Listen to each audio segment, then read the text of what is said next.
भगवान आदि गुरु शंकराचार्य जी महाराज हुए, जिनको साक्षात भगवान शंकर का ही रूप कहते थे, जिन्होंने सनातन धर्म की रक्षा के लिए चारों दिशाओं में भ्रमण किया, पूर्व पश्चिम उत्तर दक्षिण चारों दिशाओं में घूमे वो सनातन धर्म की रक्षा के लिए, सनातन धर्म के प्रचार प्रसार के लिए वो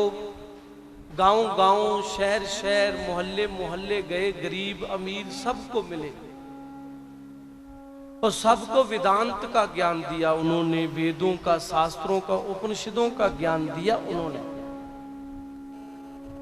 एक बार भ्रमण करते करते करते करते भगवान आदि गुरु शंकराचार्य जी महाराज एक गांव में पहुंच गए, जहां पर टोटकाचार्य जी महाराज रहते थे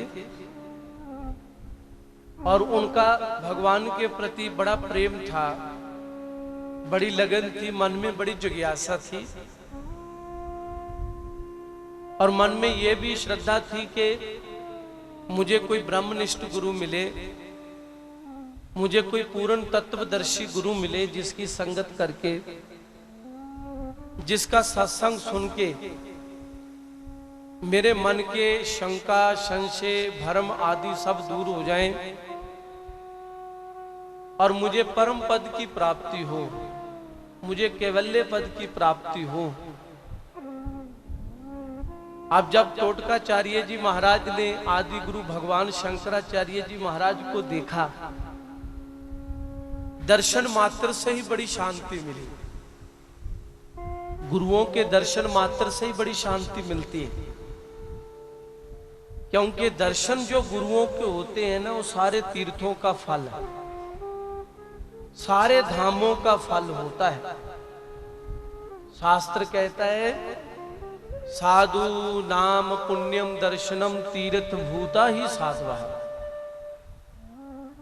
जो सच्चा साधु है, ब्रह्म ज्ञानी, तत्वदर्शी, और उसके दर्शन करोगे तो तुम्हें पुण्य प्राप्त होगा। कौन सा पुण्य? जब हम हरिद्वार जाते हैं तो हमें तीर्थ का पुण्य मिलता है ना, प्रयागराज जाते हैं तीर्थ का पुण्य मिलता है, उज्जैन जाते हैं तो हमें तीर्थ का पुण्य मिलता है, नासिक जाते हैं उस तीर्थ का पुण्य मिलता है, चार धाम की हम यात्रा करते हैं तो उसका हमें पुण्य मिलता है। ऐसे ही हम ब्रह्म ज्ञानी के पास चल के आते हैं, आत्मज्ञानी के पास चल के आते हैं तो हमें वो पुण्य प्राप्त होता है जो चार धाम की यात्रा करने से प्राप्त होता है।